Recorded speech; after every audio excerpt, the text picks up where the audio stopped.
miova ny toetrandro. Fantatsika malagasy ve hoe inona zany fiovan'ny toetrandro zany?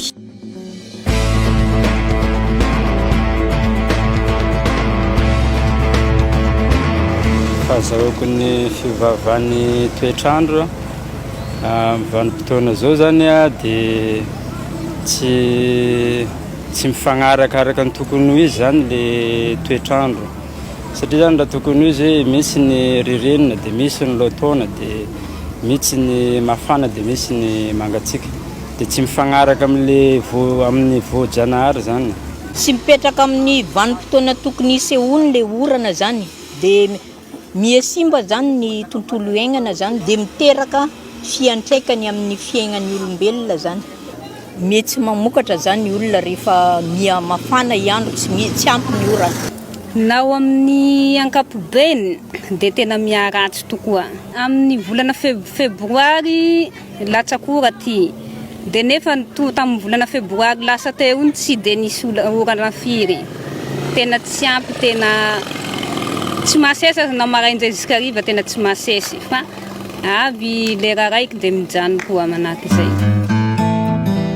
Samy hafa ny atao hoe fiovan'ny toetrandro, changement climatique, sy ny fiovaovan'ny toetrandro, io kosa ilay lazaina hoe variabilité climatique. Andahoana eo avantsika izany.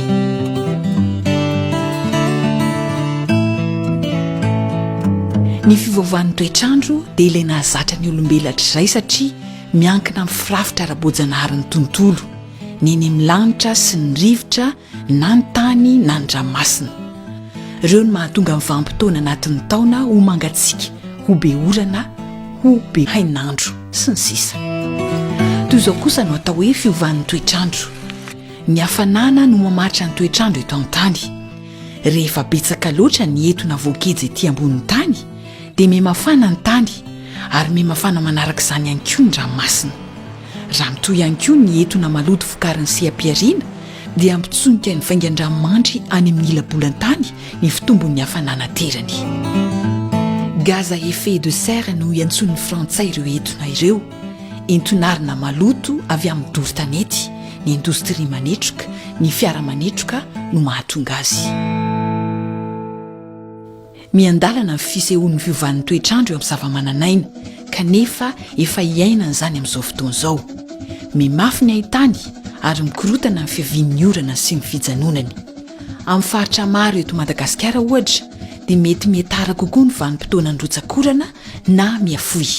Amin'ny toerana hafa kosa, mimafy ny rotsakorana sy ny tsioka entin'ny rivo-doza, mitranga manaraka izany ny tondra-drano.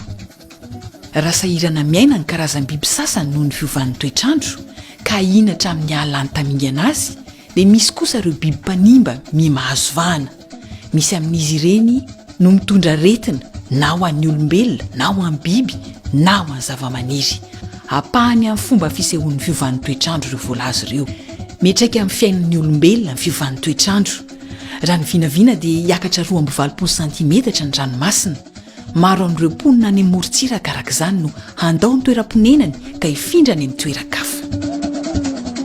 Mety hampahazo vahana ny karazana valana retina ihany koa ny fiovan'ny toetrandro. Manahirana ny fahitana rano fisotro satria meritra ireo tahirin-drano noho ny haintany sy noho ny fahatarany fiavian'ny rotsakorana. Any amin'ireo faritra ianjadian'ny orambe sy ny loza ara-boajanahary dia tototra ny tany fambolena. Ny fandropahana tsy voalanjalanja ny ala dia mangazana ny tany. Tsy misy fakan-kazo, zava-maniry mitana ny tany ka mora ka ondrika ny mofotany. Ny tsy fanaovana intsody doro tanety sy doro ala, ny fikojakojana ny fiara tsy hanetroka, ny fampihenana ny entona voaka ny indostria, dia anisan'ny anjara biriky tsirairay ao anaty fiarahamonina, fiatrehana sy fanalefahana ny fiovan'ny toetrandro.